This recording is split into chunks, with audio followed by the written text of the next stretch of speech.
Hello my dear friends, तो क्या हाल चाल है आप सभी के? बढ़िया एकदम। मैं आप सभी का स्वागत करता हूँ पीरियोडिक टेबल के एक और नए लेक्चर में, जहाँ पे आज हम लोग बात करने वाले हैं factors affecting electron gain enthalpy और इलेक्ट्रॉन एफिनिटी। तो अगर अब तक आपने इलेक्ट्रॉन एफिनिटी का लेक्चर नंबर 1 नहीं देखा है या पीरियोडिक टेबल का प्रीवियस लेक्चर नहीं देखा है और आप यहाँ पे आए हो, तो प्लीज़ उसको देखिए। बिना उसको देखिए ये समझ नहीं आने वाला है, ठीक है? क्योंकि हमने प्रीवियस लेक्चर में बात की थी कि इलेक्ट्रॉन एफिनिटी क्या होती है, वो किन किन मतलब उसके बारे में पूरा मतलब एकदम से डिटेल में पढ़ा है। आज हम लोग पढ़ने वाले हैं कि वो किन किन फैक्टर पर डिपेंड करता है और आगे बहुत भी इंपॉर्टेंट चीज़ें होने वाली हैं। तो कॉपी में निकालें, नोट्स बनाना शुरू कर दें एज ऑलवेज, जैसा हमारे और आपके प्यारे सर अलग सर बोलते थे, अब तक बोलते ही नहीं हैं। चलिए, तो आप हेडिंग डाल लीजिए फैक्टर्स अफेक्टिंग इलेक्ट्रॉन एफिनिटी, कि इलेक्ट्रॉन एफिनिटी किन किन फैक्टर्स पर डिपेंड करता है। तो पहला फैक्टर एज ऑलवेज साइज पे आते हैं, और साइज वाले फैक्टर किसमें देखते हैं भैया? In a group, in a group, in a group देखते हैं साइज वाले फैक्टर। तो साइज वाले फैक्टर पे कैसे बात करते हैं? मान लो थोड़ा सा अच्छे से समझते हैं। मान लो ये एक छोटा सा साइज वाला है और एक बड़ा सा साइज वाला है, ये बड़ा है और ये छोटा है। आप इससे इलेक्ट्रॉन खींचने गए, इसको इलेक्ट्रॉन देने गए, तो कौन तगड़े से खींचेगा? ई वाला ज़्यादा अच्छे से खींचेगा। कब कंडीशन क्या अप्लाइड है कि ये सेम हो, क्या सेम हो? ये सेम हो, ये सेम हो। और ये सेम किस में होता है? जेड इफेक्टिव सेम होता है ग्रुप में। किस में सेम होता है? ग्रुप में। तो साइज का फैक्टर हमेशा किस में देखना होता है?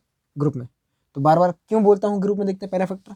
रीजन सामने है कि जेड इफेक्टिव सेम होता है। अगर जेड इफेक्टिव ही अलग होगी तो भाई साइज का फैक्टर कुछ ना कुछ तो लोचा करेंगे ही ना भाई। तो चलो, कैसे बोल रहा था मैं, सॉरी। तो ये इलेक्ट्रॉन है, इलेक्ट्रॉन जब इसमें ऐड करेगा तो ये सेम होना चाहिए और साइज के ऊपर डिपेंड करता है। तो अब यहाँ से बताओ, अगर साइज ज़्यादा होगी तो इलेक्ट्रॉन एफिनिटी पे क्या फर्क पड़ेगा? ये घट जाएगी, ऑब्वियस ही बात है घटेगी ना। क्यों घटेगी भैया? दूर रहोगे तो बुलाएगा थोड़ी ना कोई, नियत कम हो जाएगी। तो साइज ज़्यादा इलेक्ट्रॉन एफिनिटी कम, और साइज कम तो इलेक्ट्रॉन एफिनिटी ज़्यादा। इलेक्ट्रॉन एफिनिटी क्या होगी? वो ज़्यादा होगी। तो अगर हम कंक्लूजन निकालें तो वो क्या है कि साइज और इलेक्ट्रॉन एफिनिटी में इनवर्स का रिलेशन है। किसका रिलेशन है? इनवर्स का रिलेशन है। और अगर आपने साइज पढ़ी तो आपने समझ लो इलेक्ट्रॉन एफिनिटी पढ़ ली है। ठीक है, तो इसलिए मैंने बोला था भाई पिछले लेक्चर्स को ध्यान से देखिएगा। चलो, दूसरा जो अपने पास है वो क्या है? दूसरा जो अपने पास है वो है जेड इफेक्टिव। क्या है? Z effective. मान लो साइज ठीक है एक फैक्टर है, पर ये बताओ अगर जेड इफेक्टिव मतलब क्या थी? जेड इफेक्टिव मतलब बुलाने की टेंडेंसी है ना, बुलाने की, क्या लिखते थे, बुलाने की नीयत थी, क्योंकि जेड इफेक्टिव ही तो थी, बुलाने की नीयत।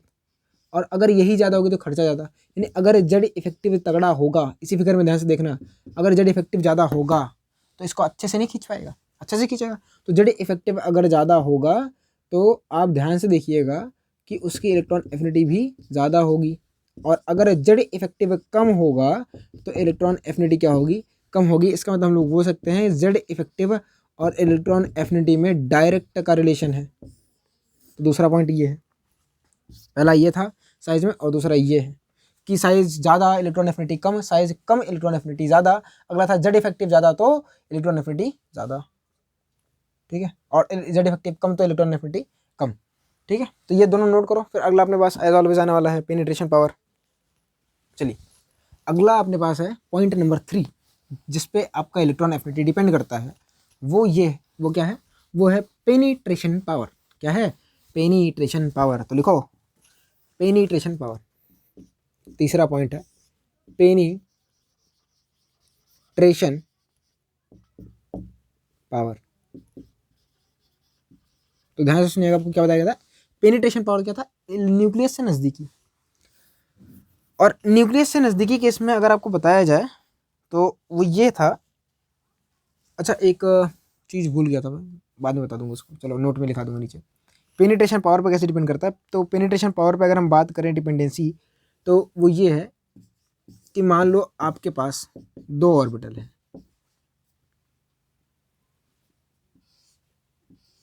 एक है आपका NS1 और एक आपका NP1 है। तो दोनों में अगर आप इलेक्ट्रॉन ऐड करो तो किस में ज़्यादा अच्छे से होगा? किसकी इलेक्ट्रॉन एफिनिटी ज़्यादा होनी चाहिए थी? तो अब ध्यान सुनो, मैं आपको एक चीज़ बताता हूँ, सिर्फ आप ये याद करो। पेनिट्रेशन पावर में एक चीज़ याद, मतलब ज़्यादा डिटेल में नहीं जाते हैं, हम लोग जाते हैं कि NS1 is greater than NP1। वहाँ पे आप क्या पढ़े थे, एनाइजेशन एनर्जी में आप पढ़े थे NS2 ग्रेटर देन NP1, पर यहाँ पे उल्टा है NSN1 ग्रेटर देन NP1। बस अभी इसको नोट कर लो, फिर बताते हैं।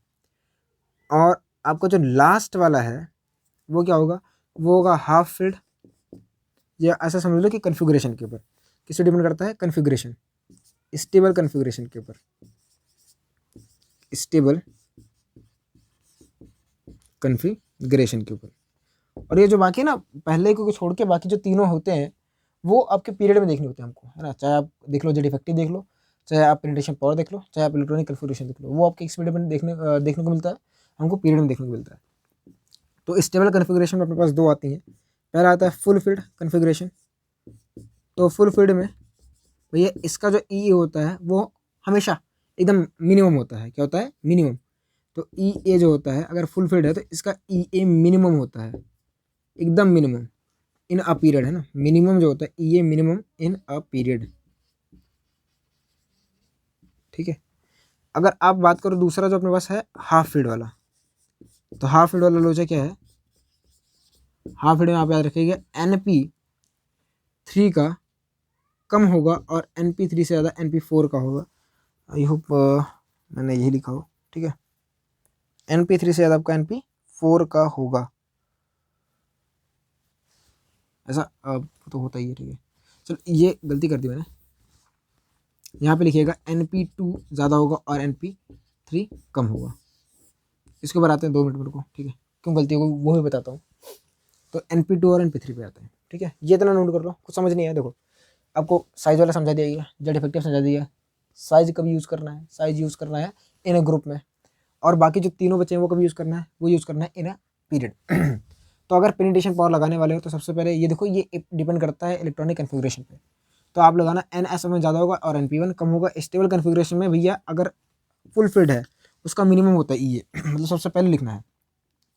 और NP2 NP3 क्या हो जाएगा, NP2 का ज़्यादा होगा और NP3 का कम होगा। ये क्यों आया वो बताते हैं, तो इसको नोट कर लीजिए आप। नोट हो गया, चलो इसको नोट करने के बाद जो हम नोट पॉइंट की बात करते हैं वो क्या है, जो हम नोट पॉइंट की बात करते हैं वो क्या है, तो उसके ऊपर आते हैं। वो ये है, नोट में आप बढ़िया से लिखिएगा, नोट में बढ़िया से, वो ये है कि electron affinity of second period elements, electron affinity of second period elements of P block वो होगा कम, किनसे, electron affinity of third period elements in P block. ये नोट पॉइंट है। अभी इसको एक्सप्लेन करते हैं, बस आप इतना नोट समझ लो फिर बताते हैं क्यों, ठीक है। तो इसके पीछे का रीज़न है वाई, ऐसा क्यों हो रहा है, वाई। अब बोलोगे क्यों, तो इसका रीज़न ये है कि अगर हम एक टेबल बना के आपको समझाएं तो वो ये है कि सेकंड पीरियड यहाँ पे लिख देते हैं और यहाँ पे से लाइन खींच के हम लोग थर्ड पीरियड के एलिमेंट के बारे में लिखते हैं। तो सेकेंड पीरियड के एलिमेंट में अगर बात की जाए तो स्मॉल साइज होता है, क्या होता है, साइज स्मॉल हो जाता है, ठीक है। और साइज स्मॉल होने की वजह से भाई, अगर साइज स्मॉल है, ध्यान सुनना, सेकंड पीरियड का मेन लो चाहिए कि साइज स्मॉल है, और थर्ड पीरियड के पास जो है ना, इनकी जो साइज है वो लार्ज है, इनके कंपेरिजन में तो लार्ज साइज के हैं, लार्ज साइज के हैं। पहले दिक्कत ये है। दूसरी दिक्कत ये है कि इनके पास इलेक्ट्रॉन रिपल्शन तो ज़्यादा होगा भाई, जगह कम है, ठीक है, जगह कम है, और इलेक्ट्रॉन उतने ही जितने इसमें उतने उसमें है, ठीक है। और जब उसमें इलेक्ट्रॉन नंबर बराबर तो रिपल्शन तो भाई ज़्यादा होगा कि नहीं होगा भाई। एक छोटी सी सीट है और एक बड़ी सी सीट है, दोनों पे अगर बराबर बराबर आदमी बिठाओगे तो कहाँ की इक्वलिटी होगी, इक्वलिटी थोड़ी ना हो सही, इससे बेकार हो जाएगा भाई। इतनी छोटी सी जगह में कैसे बैठाओगे, तो इक्विटी हमको देखनी पड़ती है हर जगह, इक्वलिटी थोड़ी ना देखनी पड़ती है।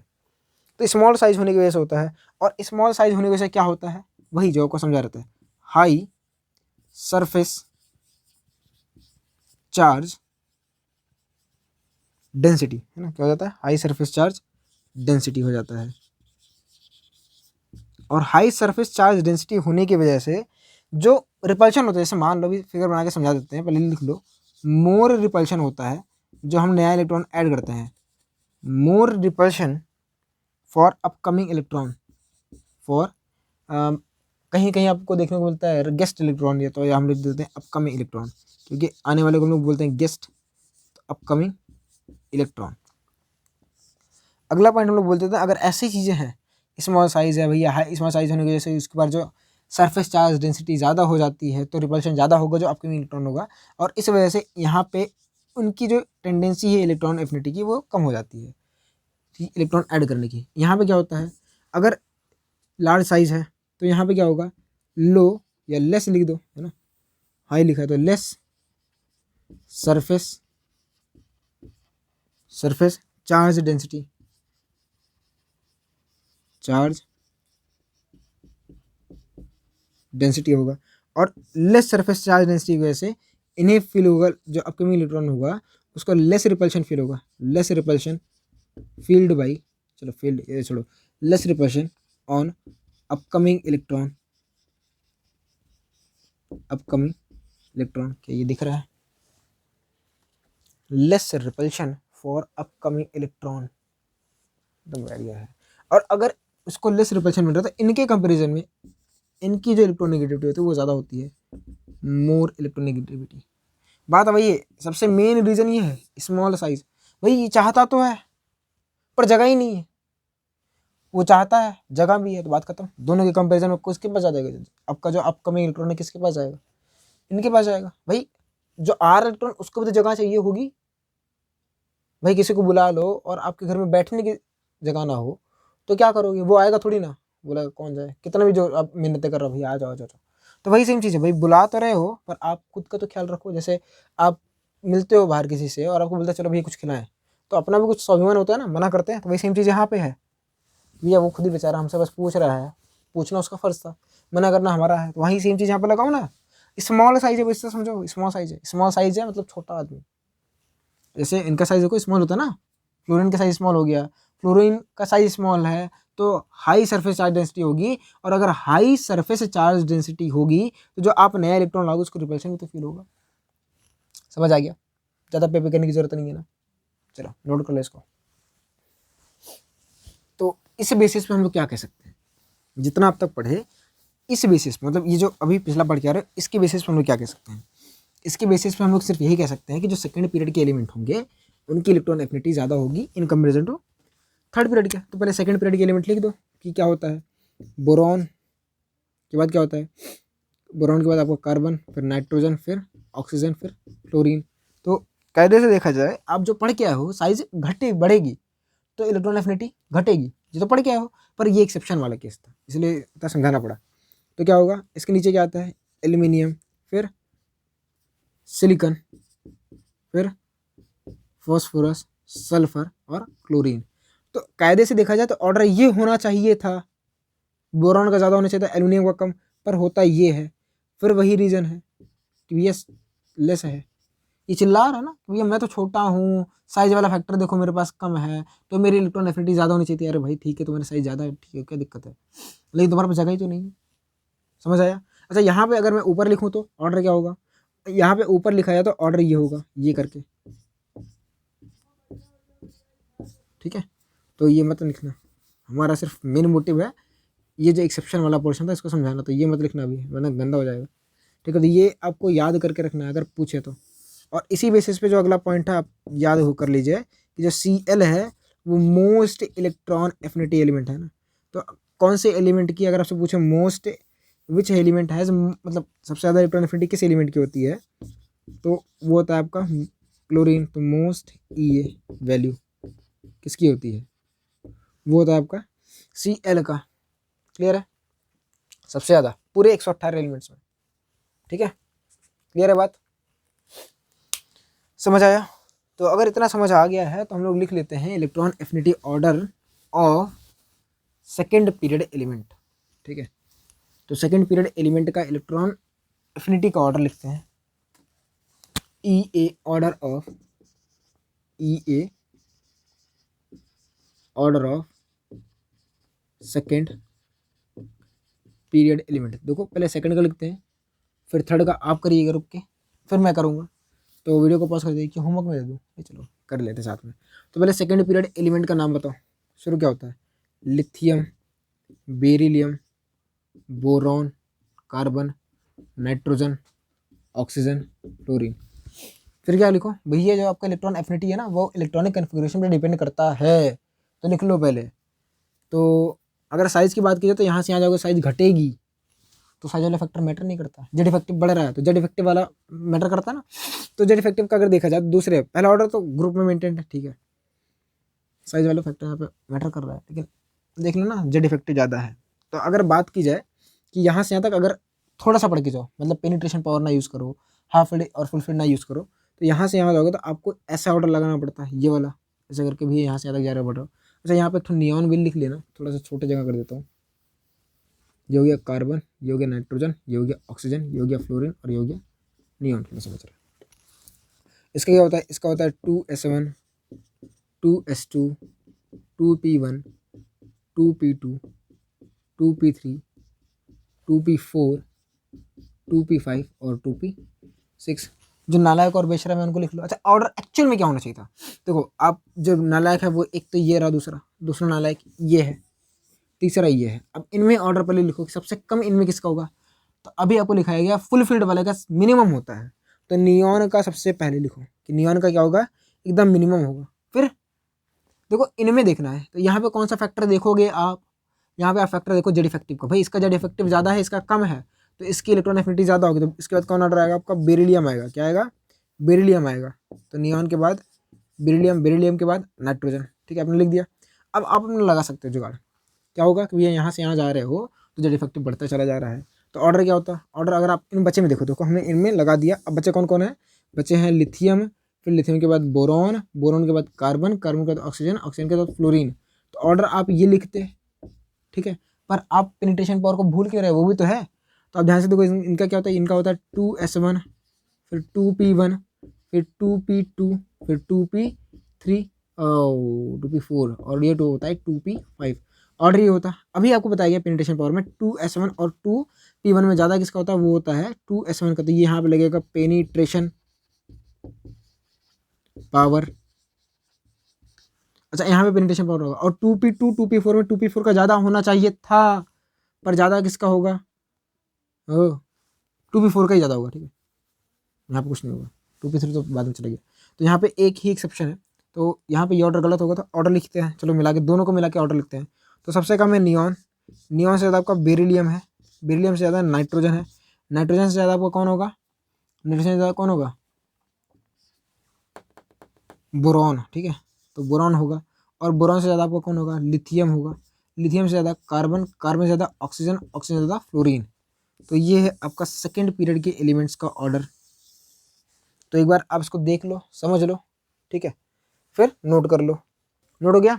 चलो अब हम लोग बात करते हैं इलेक्ट्रॉन एफिनिटी के order. Electron affinity order of third period element है ना, थर्ड पीरियड के एलिमेंट का ऑर्डर लिख लेते हैं। तो चलो थर्ड वाला साथ में करते हैं, मदद करिएगा मेरी भी। तो पहले थर्ड पीरियड के एलिमेंट का नाम लिख लो मेरे लिखने से पहले।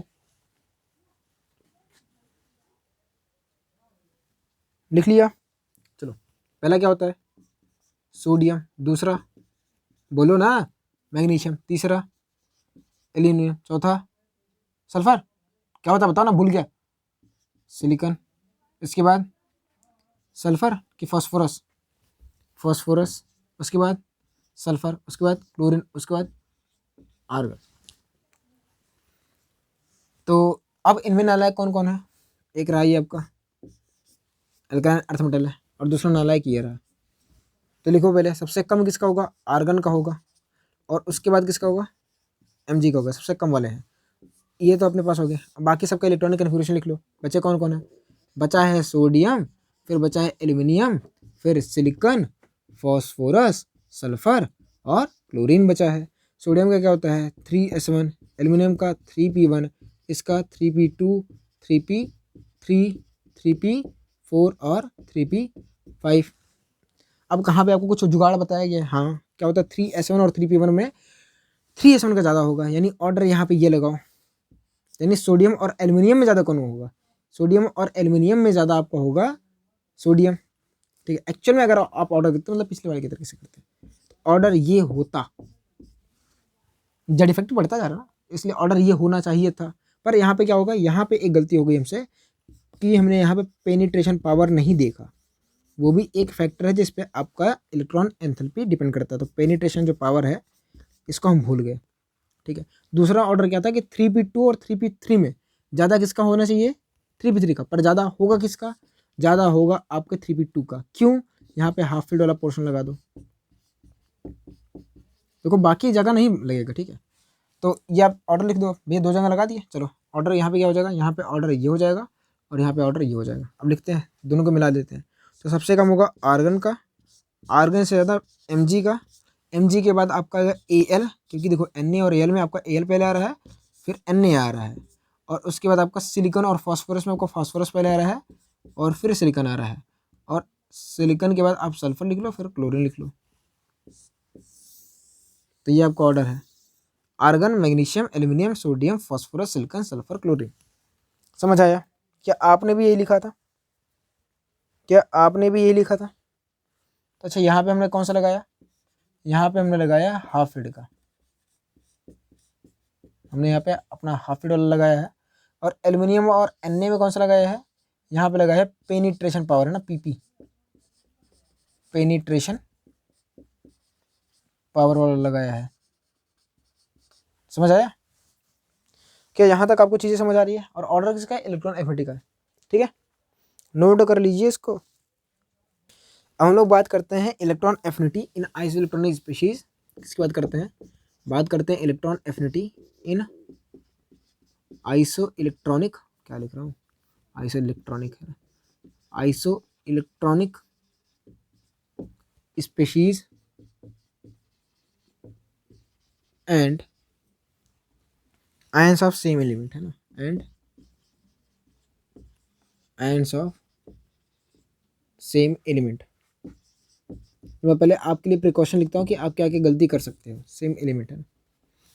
पहली गलती ये कि आपको देखना, अच्छा पहला चीज़ क्या आपको देखना है, तरीका ये है कि अगर आपके पास आइसो इलेक्ट्रॉनिक स्पीशीज़ है और आयंस ऑफ सेम एलिमेंट दोनों में, तो आप उसमें देखो इलेक्ट्रॉन एफिनिटी जो है ना वो ज़्यादा होगी पॉजिटिव वाले की और कम होगी नेगेटिव वाले की, बात खत्म। और नोट, नोट क्या है, डू नॉट कंसीडर है ना, always consider charge, always consider charge है ना, not electronic configuration, not configuration. यानी इस प्रोसेस में आपको चार्ज कंसिडर करना है, कन्फिग्रेशन ये नोट है ना, ये आप गलती करोगे, बार बार करोगे, मैं आपको बता रहा हूँ कि कन्फिग्रेशन नहीं देखना, आपको लगेगा पर मत करना भाई, ये देखो ना। समझ आया? चलो फटाफट खत्म करते हैं इसको। तो N3 माइनस हो गया आपके पास, फिर हो गया O2 माइनस, और फिर हो गया F माइनस, फिर आपके पास हो गया Na प्लस हो गया, और Mg2 प्लस हो गया, और Mg2 प्लस के बाद आपका हो गया Al3 प्लस, ठीक है। तो चलिए बताइए कि इनमें से किन की electronic configuration, sorry electron affinity ज़्यादा होगी, सबका सेम ही तो है, वैसे देखो ना सबका सेम है, अब कैसे करोगे।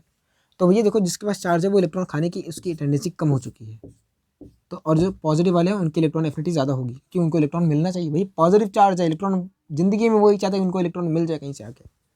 अच्छा ये आपके कौन से हैं, ये आपके हैं आइसो इलेक्ट्रॉनिक स्पीशीज़ है ना, ये जो आपका जो पहला था ये आइसो इलेक्ट्रॉनिक स्पीशीज़ के लिए था, ये आइसो इलेक्ट्रॉनिक स्पीशीज़ के लिए था, ज़्यादा बात नहीं करते हैं क्योंकि अब तक आप इसको समझ चुके होंगे।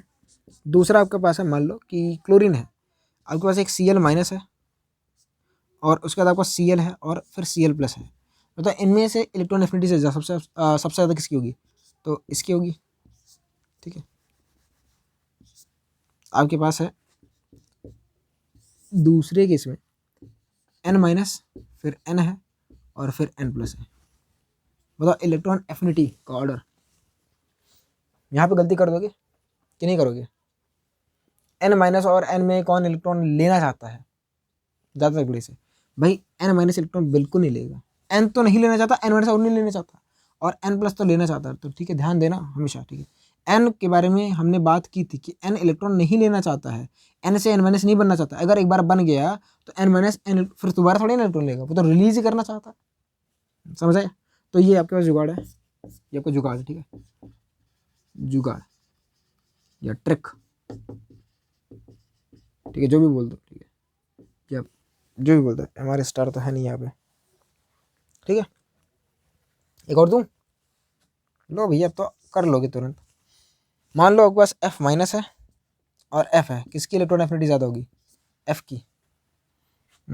पांचवा, मान लो आपके पास O माइनस है और O है, तो O की ज़्यादा होगी। O माइनस अगेन इलेक्ट्रॉन नहीं खाना चाहेगा, ठीक है। तो समझ आता है? तो यहाँ पे हमने बात की कि जो आपका इलेक्ट्रॉन एफिनिटी है किन किन बातों पे डिपेंड करता है। आज के लिए इतना रखते हैं, पढ़ते रहिए, ऑल द वेरी बेस्ट, मिलते हैं नेक्स्ट लेक्चर में, तब तक के लिए बाय।